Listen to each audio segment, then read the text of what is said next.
There's another plugin which is quite good at dealing with brute force attacks on your site, and that's called Bruteprotect.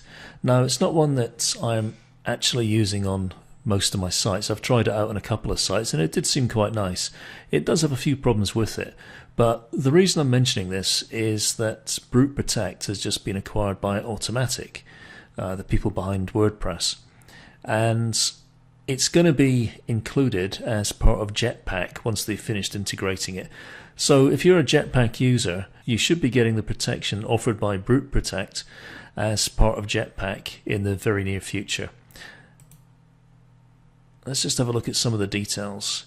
Like WordFence, what it does is it creates a network of users, and it looks at who's attacking sites anywhere on that network, and then it automatically protects the other users on the network as well. It also offers site monitoring as well, so it can let you know if your website is down. Now, to be honest, this is a feature that I found next to useless, because I found that I was constantly getting messages telling me your site's down, and then a few minutes later your site's back up, and then again your site's down, your site's back up. It just got ridiculous.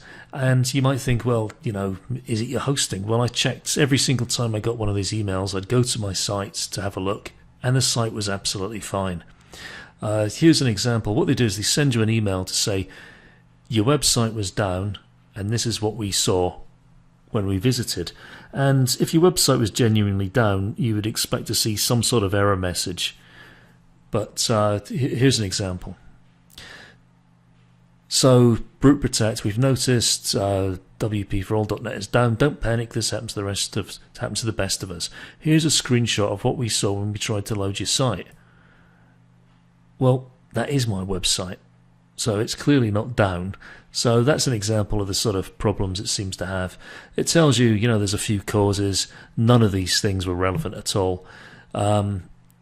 Frankly, I'm not particularly worried about this. I've just switched off the monitoring because it's not great. And I'm certain that once it gets integrated into Jetpack, it'll be much, much better.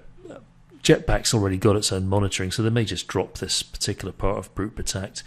But anyway, it's something worth keeping an eye on if you're looking for something to protect you from brute force attacks. And as I say, it's going to be integrated into Jetpack. So if you're a Jetpack user, keep an eye out for that pretty soon.